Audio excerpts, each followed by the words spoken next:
Russillo Show on ESPN Radio and on the ESPN app.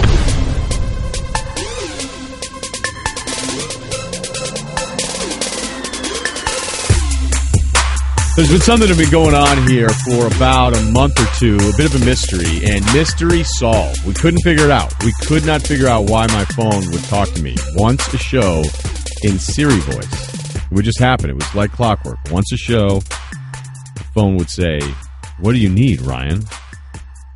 The robots were becoming aware. Chris Long was right. The name of that song is... And we finally figured it out because before we came on the air, we got Randy Scott with us, Russillo Show at ESPN Radio, presented by Progressive Insurance. We got Game 4 tonight, 7 hours away from the start of that coverage, but really the coverage is going to start right now. But Siri, I had said to Cerruti, I go, "Hey, Cerruti, can you get me this LeBron soundbite?" And Siri said, "We weren't talking about you, Ryan." Yeah. So Siri has thought every time I said Cerruti, and if I said it a little quick, a little rushed, maybe a little slurred, Siri just chimes right in. So there you go. Mystery solved. That's been going on for months. Once a show. What was that? I didn't get that, Ryan. Yeah. Yeah. That's good. I was glad I was here to get to see it. The weather today is disappointing. Cerruti should be flattered. I think Siri's kind of butting in. Like, we weren't talking about you? Whose phone says that to them? Who are you talking to then? Yeah. Attitude with Siri. It needs work. You remember the first week when people had Siri and they thought it was hilarious? Like, everybody's hanging out drinking. They'd be like, "Hey, Siri. Where's the closest place for?" And then they were like, "Oh my God, an answer!" I'm not familiar with that, Doug. You ever ask Siri for jokes? No. You want to try it? Not live on the radio. Okay. No. She gets off color. It's not good. I think it's a bad call that you told me to stop doing that. All right, it is time for Straight Talk, brought to you by Straight Talk Wireless. Best phones, best networks, half the cost, and no contracts. And this show is loaded with guests. PJ Carlesimo, also Rick DiPietro, who's going to join us in studio. And a little bit later, we were trying to get somebody from that 07 Cavs team, and we wanted to talk LeBron. Really, all I wanted to do was see if somebody from the 07 Cavs would say they would sweep the Warriors. That was it. We tried Danielle Marshall. I texted Wally Zerbiak, haven't heard back. Could have a wrong number. But all the other stuff is just sort of in the way because that's what this is. And I'll ask you this question to start the show because it's kind of making the rounds. A sweep of LeBron and the Cavs. We know what it means for Golden State, but what does it mean for LeBron? Yeah, he's been swept before. So we've seen this from him. You mentioned the 07 team specifically. I know you're doing it to be funny, but I mean, this Cavs team is the second best team of this generation. It just happens to be going against the best team of this generation. When did the generation start then? I don't know. Are we going like millennials? Because are you telling me this Cavs team right now is better than the Celtics team of 08, 09, 2010? Yes. I'm not sure about that. I'm positive that this Cavs team wouldn't lose to Kobe and Pau Gasol in 2010. Just as a comparison. Yeah, but they had no Perk, dude. No. Perk couldn't grab a rebound for the last 5 minutes. Lifeblood of that team. For LeBron, I think LeBron supporters would read far more into it if he were to avoid the sweep than I think level-headed basketball fans, of which I would consider you in that group. So you would take this Cavs team over the Kobe team that won back-to-back 2009 and 2010? I would, in like 5, maybe 6. So you would rank it how? Cavs, Lakers, Celtics, or would you put the Lakers ahead of the Celtics from that group ahead of a Lakers team that won twice and they lost to in the finals? Because to me, that Lakers 2010 group, I mean... Just not impressed. No. Dismissive. Yeah, but... They smashed. I mean, the Celtics smashed him in 08. The Celtics smashed him through the better part of that series, but you know what I mean? Like, that's why that Celtics dynasty was on its last leg. Well, it wasn't really a dynasty. Look, we're just trying to talk modern era here teams that are really, really good. It's Golden State. You're putting Cleveland ahead of anybody in, say, the last 10 years. I am. And I don't dismiss LeBron and what he's done. You look at his numbers in this finals, amazing. The 39 points in the last game, he's run into the wall in the fourth quarter because this team can't keep up with the pace of the Warriors. So it doesn't, to me, dismiss LeBron or water him down at all if he does lose tonight. If he wins, it also doesn't do that much for me either. Well, we know it's at stake because he's kind of the captain of the ship, right? I'm the captain now. And it's not like kind of the captain. He certainly is. So if you were a maritime historian and... Where are we going? No, but I'm serious. Like if it was your ship and you were the captain and you lost and you're like, well, look, my deckhands were just kind of like, they weren't even native Nantucketers. Like it just was brutal. Like I didn't have a lot of... Like, nobody cares. It's your ship, okay? Mm-hmm. It's the St. Mary. It's whatever it is. Like, you're the captain. It's your ship. You're the one that's going to go down in the history books as a success or failure. So LeBron's numbers are incredible. They're overwhelming. This is not his fault. Goodwill Hunting, not your fault, not your fault. But that's just not the way this game works. But if you're going to use the 2000, I'm not saying you're doing this, Randy, but if you are an anti-LeBron person going, well, he's going to get swept again, he's swept twice. If you're using 07 against LeBron, then we can't be friends. We're just not going to get along. There's going to be things you say, you're going to bother me. You're going to ask to stop at the ATM on the way downtown to a restaurant. You're going to be the guy when I unlock the door, you're going to pull the handle and I'm going to have to lock it and then unlock it again. Like, if you're using the 07 sweep against LeBron and who he is, then in my opinion, you just don't get it. This one, yes, is different. But I think in 2 years,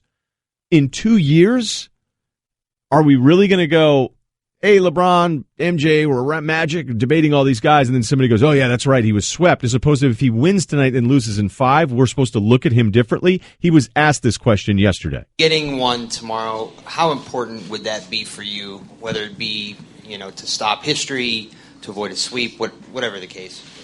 Well, my mindset is to try to get every game. And tomorrow is another important opportunity for us and for myself, obviously, to continue the series. It's been a long season, and you hate for it to end this way. So, I mentally and physically got to prepare myself for that. All right, so to answer your question before what you said, and then to react to what LeBron said, you cannot trade on your own numbers. LeBron is hyper aware of his numbers, and he'll throw them out at various stops with the media. I think you've even said as much.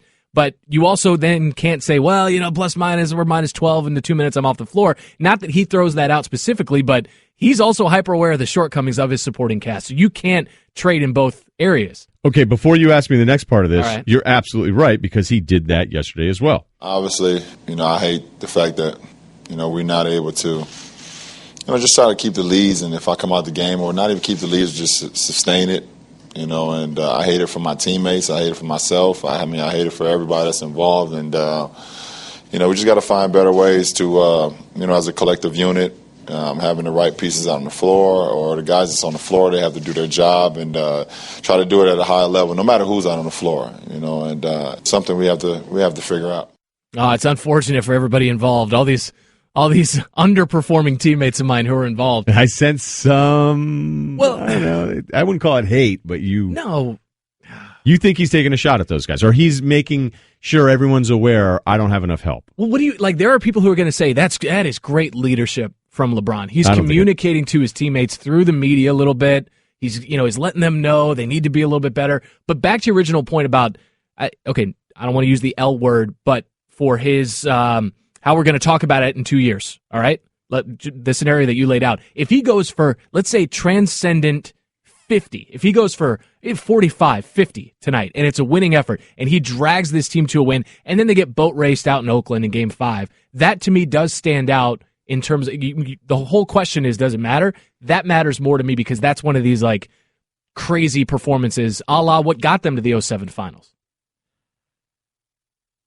The problem that we have with all of this stuff, Randy, the Russillo Show, Straight Talk Wireless, nationwide coverage on America's largest and most dependable 4G LTE networks, is that I can look at it the way I look at it, but it'd be wrong for me to assume that everybody's going to look at it the exact same way I do. I mean, it's just not the way any of this stuff works. Forget sports, everything, your everyday walk of life.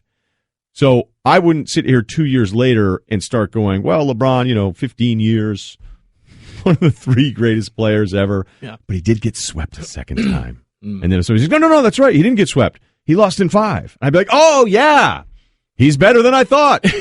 There's so much other evidence that we should get here. I wanted to have Cerruti jump in if he can real quick, because Cerruti, I think you completely disagree with me on this. You feel like sweep 5 games actually matters. Does it matter to you, or are you talking about the people that don't like LeBron? No, it doesn't matter to me at all. I still think LeBron is great no matter what, but 10 years from now, people are going to be like, oh, hey, remember those 2 series he got swept in, even if he was completely outmatched, because those are the Jordan lovers that are always going to try to find a way to put LeBron down, even though it's dumb. Yeah. Right, but so that, kind of back to the original point, we just can't be friends. With that guy, yeah. That's fine. Not you guys. No, Cerruti and I agree. Thank goodness, because Siri needs to. You know who that guy is, by the way? That guy's Freeze Pops. He would say, oh, LeBron got Freeze Pops, would you say that? 2 years from now, say 12 Bud Heavies in with your buddies, and you start debating legacies, and make sure I get an invite to that one. What would you say to Murph and OD?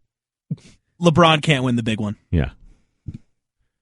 He's done it. He's done it a handful of times. Like, man, it's taken, you know what? And your boy, Tom Brady, has gotten me around to this way of thinking, because I used to be Jordan 6-0, Montana 4-0 guy.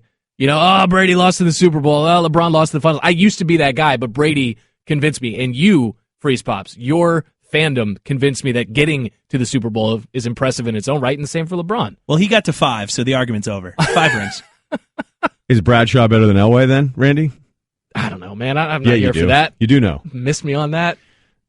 NBA Finals right here, ESPN Radio. Just think, less than 7 hours away for your coverage. Game 4 tonight, LeBron and the Cavs host Durant, Curry, and the Warriors. Presented by GNC.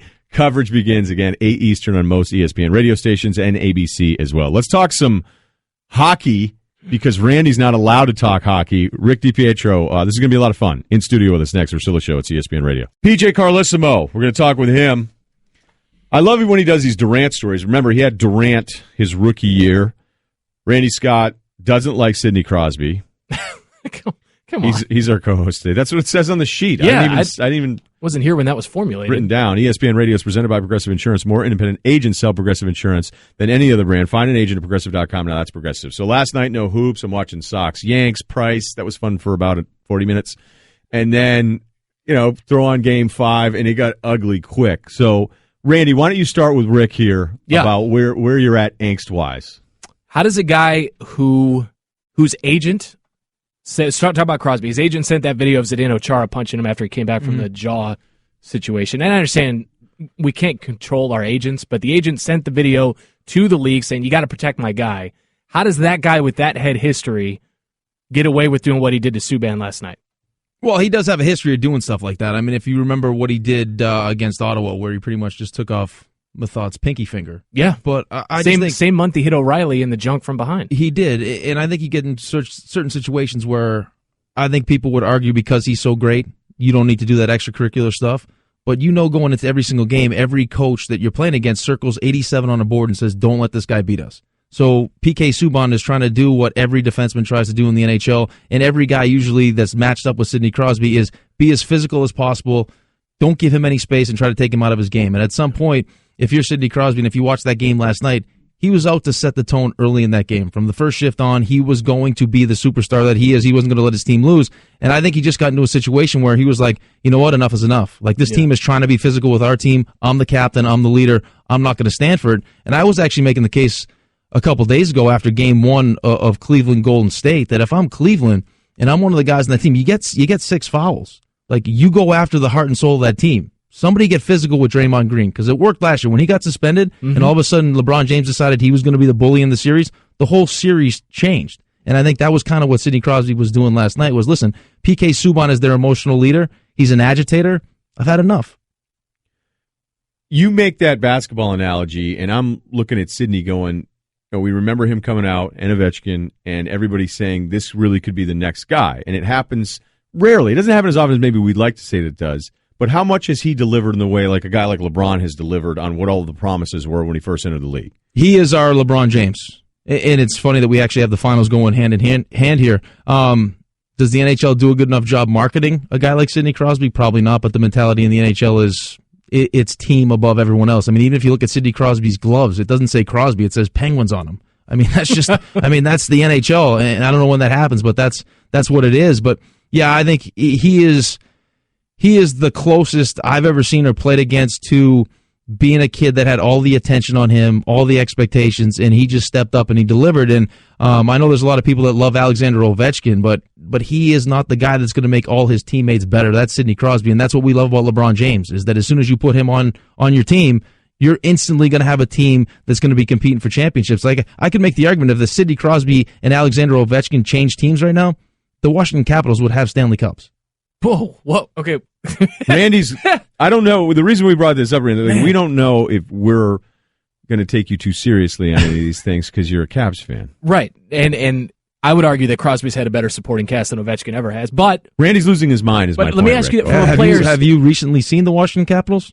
Oshie Williams, I get Justin it. Williams. This was the team. Justin that was Williams supposed used to never do it. lose a Game 7. I know. Until he played for the Capitals against Sidney Crosby. I know. How is Crosby viewed among players? How is Crosby viewed among his opponents? He's looked at as the best player in the NHL, hands down. Sneaky dirty at all, or no? No, I Say think something negative about him, quick. No, I'm asking because I get into it with the Penguins fans on Twitter, and then I suddenly When? have to Recently? present a case where it's like, all right, in 08 he punches somebody from behind and blah blah blah. I just feel like how much of that do I have wrong? Like, does every player have a history of this stuff just because that's how the game goes? Yeah, I think you don't necessarily always see a superstar like that willing to do some of the things that Sidney Crosby is willing to do.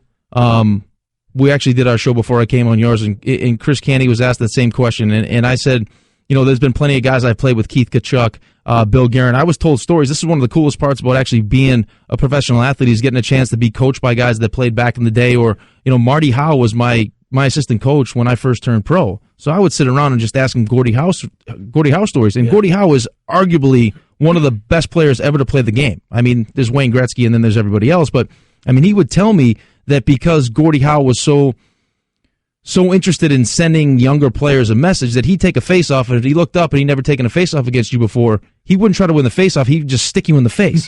Because you know what? Next time you're going to have a face-off against Gordie Howe, you're not going to bear down to try to win that face-off because you know something bad might happen. And right. I think that you just want to keep players aware of the fact that I'm not going to sit here and take it. I'm going to ignore you for up until a certain point, and then all of a sudden I'm willing to lop your finger off or smash your head on the ice. Rick DiPietro with us, Randy Scott, the Russillo Show on ESPN Radio, presented by Progressive Insurance. We've brought this up so many times through this LeBron run, then Golden State, what they're doing historically. Do you, when you're in the league, and you're not that far removed from it here, Rick, where you're talking about all these different things the way we talk about basketball, like, do you have former players go, oh, we would skate around you guys, or they wouldn't say we'd skate around you, we'd just knock you guys in the next week? Would former players be as dismissive of you as a current player as basketball players seem so comfortable to do now? It's amazing to me, but I think people are usually fiercely loyal to their era.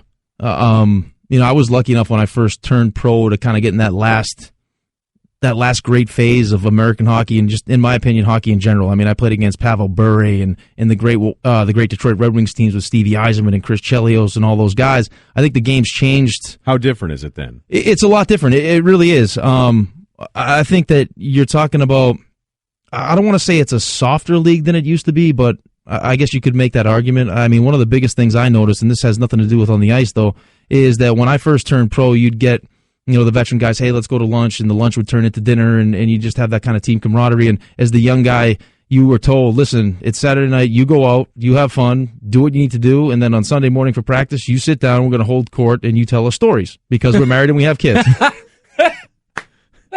And I'm like, so that's what I need to do. Whatever you have to do, go get something done and have a good story. So I'd go get something done, whatever it was. Just think of the pressure if you weren't having a great Saturday. You're like, we have story time tomorrow morning. I better keep what this am I thing going to going. do? Listen, and don't let the truth stand in the way of a good story. Anyway, so now I'm the veteran guy. I'm sitting in the locker and I'm thinking to myself, okay, I'm married. I can't go out on Saturday night, so I got a bunch of young kids. It's a young team. Sunday morning. All right, fellas, I grab my coffee, my heat pack. What do we got? I had 35 kills last night. I'm like, no, listen. And we're not talking real murders. We're talking Call of Duty. That's exactly what we were talking about. I'm like, there's no way that happened on a Saturday night. There's not enough time in the day. You can't do it. You wouldn't be walking today. And he's like, no, 8-hour shift on Call of Duty. I'm like, what are we doing now? I mean, you're 20 years old. In New York. You make $1 million in New York City, and you're single, and you played Call of Duty all night. I was like, that's it. That's when I threw up. I said, you know what? This is not worth it anymore. So kids that are listening in their 20s that live in Manhattan, go out on Saturday. Yes, right? please. Take the headset off. That's from Rick. By the way, I know it's not this weekend you're doing it, but Sundays it's noon to 3 Eastern, the locker room. The locker room, yes. That you're part of with all former, no guys like me getting in the way. And I got to tell you, the times I've heard you, and you have to drive it, that is not easy. And guys are on ISDN, you do a great job with that. Seriously. I appreciate it. That was one of my crowning achievements. I got Antoine Walker to admit that the Miami Heat, after they won that championship, spent $150,000 at a strip club. $150,000 at a strip club. Was it next year each night in the playoffs? Because that team was done. Thanks a lot, man. I appreciate it. Oh, before I go, do we have to go to break quick? Yeah. I have a present for you. Quickly, my before we go to break. So here it is. No problem. I got it for you. All right. I think you'll like it. It says, I'd flex, but I like this shirt. Terrific. That's great. And I showed respect. I didn't get a medium. I got one that you could actually wear to the gym or wherever you want to wear it. Oh, this is nice, man. Yeah, and I think it even XL tall. So we'll see. We'll try to shrink this one up a bit. Thanks, man. That's awesome. That's really cool. It up. There's some stories that you have to hear to believe. Introducing 30 for 30 podcast. It's number one right now, by the way. All new stories from the producers of the acclaimed 30 for 30 series. Subscribe now in the Listen tab of the ESPN app or Apple Podcast. PJ Carlesimo on Durant. He had him when he was a rookie. He'll be next. It's ESPN Radio. Daddy, where do babies come from? Honey? Mommy went to the store. Oh, well, you see, there's a mommy and a daddy, right? Right. And see, when they call Geico, they could save a bunch of money on car insurance. Oh, really? And that makes them happy? Yes, that makes them very happy. That's good. Yeah. Well, I'm glad we could have this talk, sunshine. Geico, because saving 15% or more on car insurance is always a great answer. Randy does not like Sidney Crosby, but he doesn't like you even more. I really got into it last night. It's almost like bringing back a Van Pelt Twitter fight. You're still going. I've noticed you're kind of on edge. I don't want to say off your game, Randy, but you seem distracted. Yeah, well, they're profane. They're a profane bunch. Hey, do you ever get flack on Twitter? Does anybody say anything negative to you? Everyone likes me. Okay. So I'm usually pretty good. Dang. No, we'll get into some of that stuff a little bit later. PJ Carlesimo joins us now on the Shell Pennzoil Performance Line. Shell Pennzoil Performance Synthetics, taking synthetic motor oil performance to a whole new level. Make the switch to Pennzoil Synthetics today. PJ, is there anything about the evolution of Durant's game that has surprised you? No, I got to say no, only because he works so hard, right? You and I have talked about that in the past. I mean, he's the ultimate gym rat. I mean, he's going to come back. He'll add something to his game. He's going to do some facet of his game better next year than he does right now. That's kind of hard to imagine at this point. So I'd say no. I mean, maybe the fact that he's become, I mean, in this playoff, we did him a bunch this year. I'd love to talk to Steve and Mike Brown when it's over. I mean, he's playing like an elite defender. I knew he could be a good defender. I mean, he's built to play defense. His athletic ability and his competitiveness. But, I mean, he's become an elite defender on the ball and off the ball. The steals you knew would come with the length and the long arms, the deflections, but the shot blocking and the team defense, I guess if it was one, I knew he would be an improved defender, and I knew he'd be maybe above average. I think he's a lot better than that. So if there's something that surprised me, I guess I'd say that. I love looking at this roster, PJ, from that team out there in Seattle. Was there anybody on that team that you felt like, you know what, this kid's got potential, he's a rookie, I got to keep him away from this guy, I got to keep him from spending too much time with this guy off the court? No, it was just me. They felt if they could keep me away from him, he was going to be fine. But we had him and Jeff Green at the same time. They were unbelievable. We had a couple of guys that really helped. Earl Watson, who's coaching now. Nick Collison had been with Kevin up until this year. So he had some good people, some good role models. But I'll tell you what, I remember calling Rick Barnes when I knew we were going to get him, and Rick said, "Yeah, I had only seen him on TV." He said, yeah, he is that good a player. He's going to be one of the best players ever. But forget that. He's a better person. And that's really almost as much the key. He reminds me so much of Tim Duncan. Different personality, but kind of like an ultimate teammate, just the easiest guy in the world to coach, and even more of a gym rat. Not that Timmy didn't work. Tim really worked. You had to kick Kevin out of the gym, literally. I mean, he loves being in the gym. He loves working on his game, and he's enjoying this so much. It's unbelievable.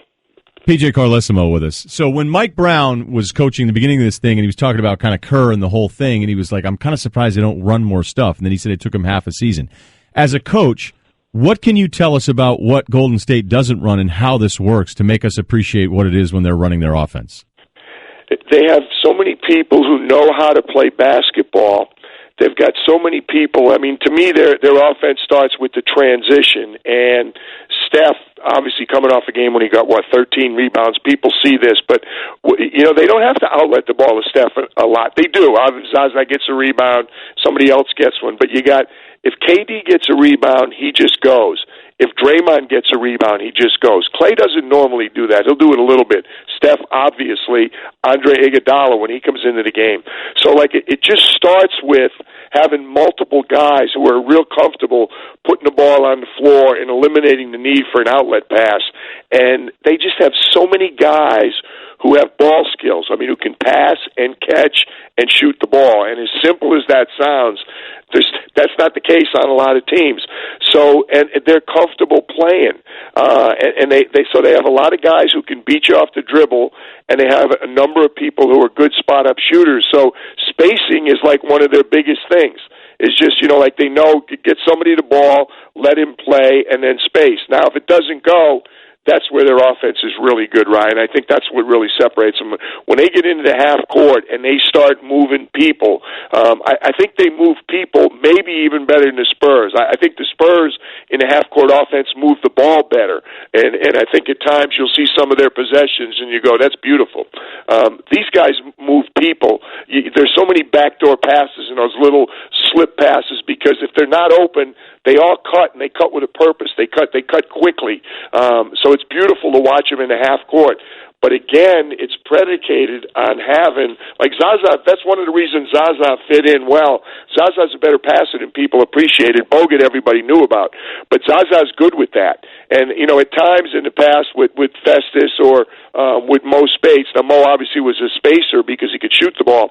But all of a sudden when they get one or two guys on the floor who don't fit that same mold, the ball doesn't move as well, and they don't move as well. But they have a lot of guys who do that, and that's why Mike talked about, they don't have to call plays. They're so instinctive. They're so good moving without the ball, and they're really good at changing sides of the floor, which I don't know if people appreciate, like what that does to a defense when you set your defense, somebody's on the ball, and all the people are on the opposite side of the floor from the ball kind of try and help, or they sag in a little bit, even with all their shooters. So these guys just move the ball. They change sides of the floor really quickly, either with a skip pass or just with two quick passes.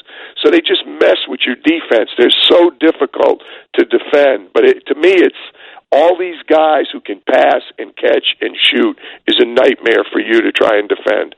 Talk with PJ Carlesimo on the Russillo Show. Coach, I don't know if you had this situation in your coaching career, but down 3-love the way the Cavs are, is there something as a coach you can say, listen, it's liberating. We don't have any pressure on us now. We can go out and be loose. How might that help the Cavs tonight? I think it would have helped if they're on the road. I don't think they can do it at home. I think that's a hard sell at home. I think this is a pride game more so than Game 3 was get back in the series game. They still are the champs. I can't say defending champs. They're the current champs, whatever you call them.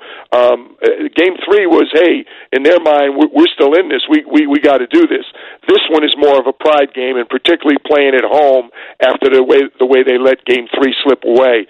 So I think it's going to be. I think this is a pride game, and this is also the old coach's cliche: one game at a time. And it's as silly as it is.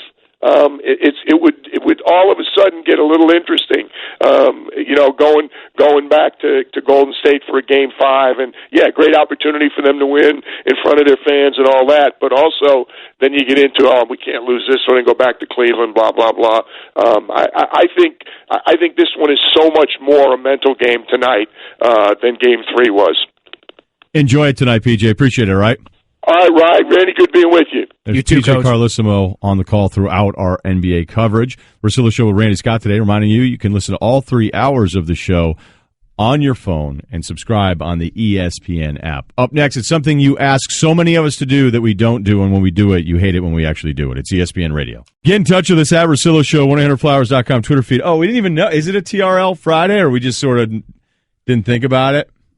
What is this? Why not? This was a request by Dan Dopp from a few Fridays ago, and I'm just kind of, catching up on requests from 2 weeks ago? I'm not cool enough for Dan Dopp music. Who's this, The Feeling? Low Tom. Oh. Tongue? Tom. Understood. Low Tom. All right, can we talk hockey? Can we? Twice in 1 hour. What's going on with you? Be honest. No, Randy Scott. I get angry with hockey fans. And More than any other sport. Yeah, I do, because I like it. Like, I don't get angry with soccer fans who are like, you don't understand the game, blah, blah. It's like, I'm not a huge soccer guy. Like, you're not going to hurt my feelings by insulting that you only watch the World Cup. All right, I can not watch. Yeah. How about that? And I watch that, too. Here's the thing, Now what's up? Hockey Twitter is so, this time of year, they bemoan the fact, man, I got to find hockey on whatever channel. I don't know where it is. I can't find it. I did have a hard time the other night. Yeah, and nobody watches. You guys don't cover it and blah, blah, blah. It's like when we do, when the biggest star in the game has an issue with another player's head and bounces it off the ice. And if people didn't see it, Crosby, Subban tied up behind the net, and Subban's underneath him holding Crosby's leg, but Crosby just starts taking his head and hitting it into the ice repeatedly. So when I bring that up, they're like, you don't talk about what you don't know. And you're like, all right, well, I kind of do want to talk about it. Like, maybe you could educate me in the way I'm supposed to feel about this. It's like, did you ask it that shut nicely? Up. No, you were I did. Sarcastic, weren't you? You're dadding me right now. But like, hockey fan can't have it both ways. You can't. Like, you can have the most well-rounded offensive player of a generation in Crosby. You can, and DiPietro said as much. But he can also be sneaky dirty, or in the case of last night, not that sneaky. Like, you can have it both ways, and I should be allowed to talk about it without having Hockey Fan shut it down, because then Hockey Fan can't say, oh, why isn't anybody covering our sport? This is the greatest thing. The NBA Finals, the NBA playoffs stink. They haven't been close, but, don't talk about what you don't know. You cannot have it both ways. That does happen a lot. I used to watch it, and I don't watch it that much anymore. I threw it on last night. I was kind of pumped to watch Game 5. I had that going, a little baseball going. I go, this is cool, knowing I really wouldn't spend too much time on it unless something like really significant happened. And I guess the significance is of last night. First of all, when Pittsburgh beats him that badly, like, I don't have a take on the Crosby thing because I'm just not close to it. I know everybody talks about him being dirty all the time. I don't know if Crosby's making a great point that Subban has his leg.